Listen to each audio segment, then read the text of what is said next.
can do 3D product animation in After Effects without even using Cinema 4D, Blender or any other 3D software. So guys, this video you are seeing on your screen was done solely in After Effects.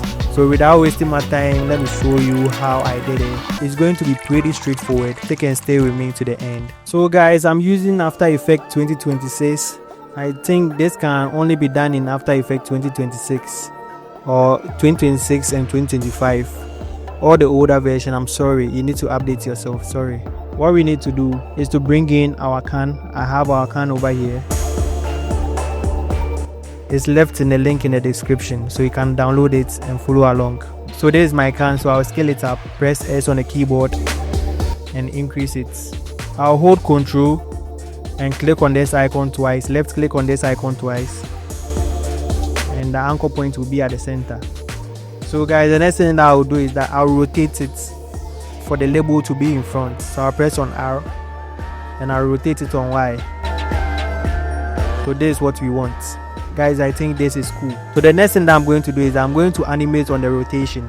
So I'll come to 3 seconds and I'll click on the Y rotation. This is how I want my animation to end. So from the beginning, I'll just bring it to 0. So this is how it will start. And it will end over here. So simple. Press F9 on the keyboard, select the 2 keyframe like this, click on the speed graph, make sure your speed graph is being selected. If not, click on this handle to get some smooth animation. So guys, if you have made it to this point, I think you have 90% done with this work. I think we are not going to do something extra. The next thing I will do is that I will bring in my strawberry.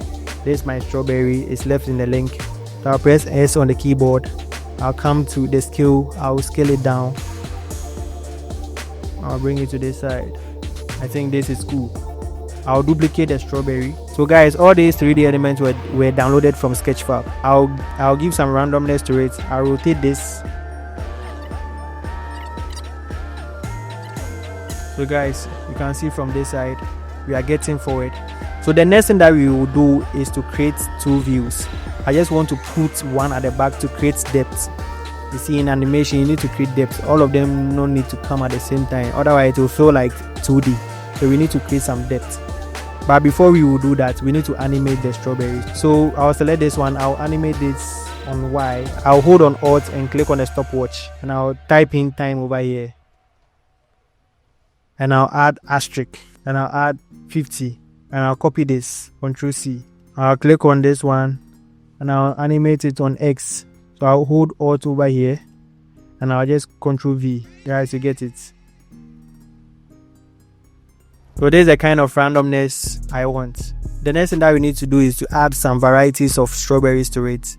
So I'll duplicate this, make it small, press on S, reduce it, and I'll bring it here.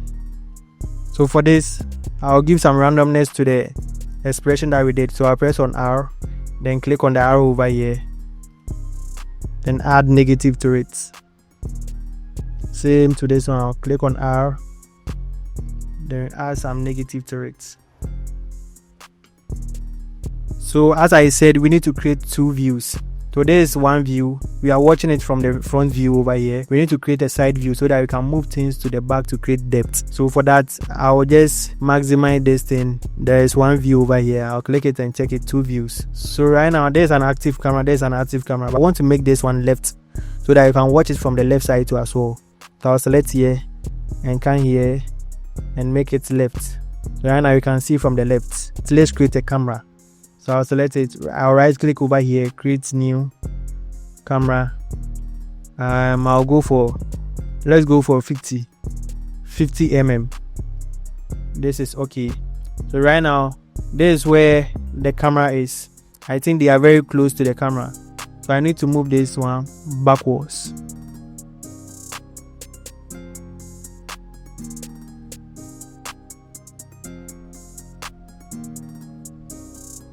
You get it?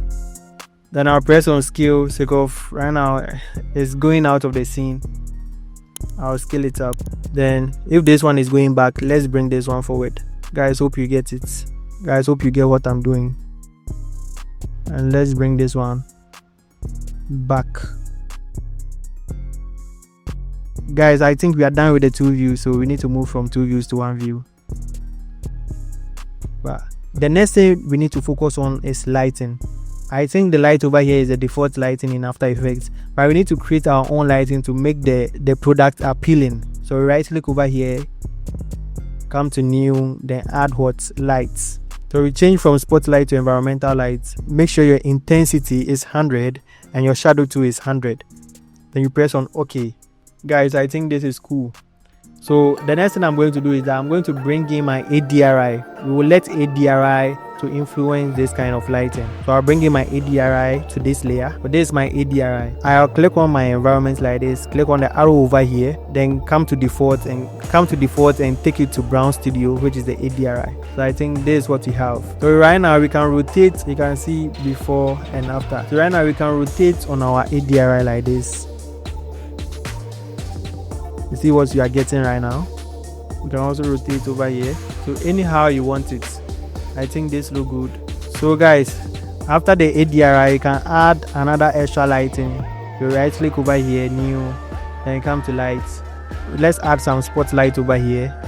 So click on the spotlight, check, and press on OK. That one will add another extra lighting to it. So guys, after the spotlight, you can add another parallel lighting to it. Come here, new, lights, parallel. See, that one too is influencing. You can add so many lighting.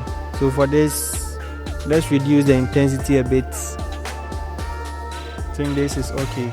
So guys, I think if you have made it to this point, I think you are there. You can tilt the can small. So I'll select the can like this and tilt it. Press R on rotation. I can tilt it a bit. I'll tilt it like this. I don't want it to be straight.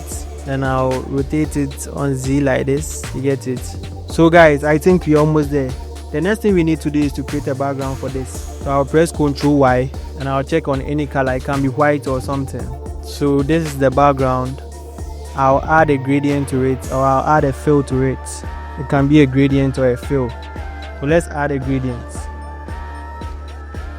So you type in gradient over here, then add it to it. So for the gradients, for the black side, I'll use something like here. For the white side, I'll use something like here. Can swap the colors like this. So guys, I feel this is cool. So guys, the next thing I'm going to do is I'm going to add some white solid at the background to give some depth to what you've done over here. So I'll off all this, and I'll select the shape like this. Make sure no layer is being selected over here. Then I'll draw a circle in here. I'll make sure it's being aligned in the center. So I'll add blur, fax box blur. I'll add it, and I'll increase it. I'll increase the layer too as well, and I'll increase it. So you're going to have something like this, and I'll bring it at the bottom of the gradient. You get it? So guys, this is what you have. So guys, I think we are there. So guys, let's bring our camera to the top.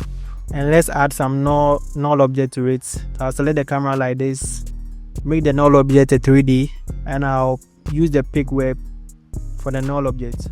So guys, we are about to animate our scene. At 3 seconds, we want our animation to end like this. Then we come to 0, then we want it to zoom in. Let it zoom until you see the background. You get it? Then select the 2 keyframe like this and press F9. Select it again and come to the speed graph and do something like this. Let's bring our keyframe forward for animation to be fast a bit. So guys, this is what you have. As you see in the video, there were some bubbles in the background, so you need to add that bubbles. I'll leave that one too in the link in the description, and we also add the milk effect too as well. So I'll bring in these bubbles. I'll create a new comp for them. You see, it's a black video, so we need to remove the black from the background. You get it? And I think After Effects has this plugin called Unmelt. Use the Unmelt over here, click it, and you see everything is gone. It is Shutterstock. I'll name it Bubble. Then I'll come to Comp 1, then I'll bring it to where the gradient layer is. Guys, you get it? I think it's plenty. So what we need to do is to mask it. So I'll select the bubbles like this and come to the shape layer like this, and I'll mask it from here. Go to Invert. And there's what I want. I'll click here on the max one and I'll feather it. Press on T to reduce the opacity of it. I can make the max go feather. The next thing we need to do is to add the milk. So guys, I'll bring it to my composition. It will create a new composition. Let me close this fast. So guys, this is the milk. The milk tool has a black background, so you will use the same effect over here, which is on mouth. Click it twice, it's going to remove it like magic. I think After Effects is really trying for us, if I'm not lying. I'll name it milk. I'll bring it here like this. Yeah, I think that one too is too big, you can see, so I'll reduce the size. What I'll do is to come to the normal here. If you can't see, toggle here. I'll come to screen, I'll duplicate it and bring this one to the bottom here. So guys, the next thing you can do is to add some adjustment layers, then add your brightness and contrast. So that one I'll do it in a real quick. I'll come to here, layer, new, adjustment layer. So guys, you can add brightness and contrast. You can add some contrast to it. Guys, you get it, and it's going to make your work so sweet. So what we need to do is to render. So guys, if you think my tutorial is helpful, kindly click on the subscribe button, like it, share it. Guys, this is Video Studio. See you in the next one.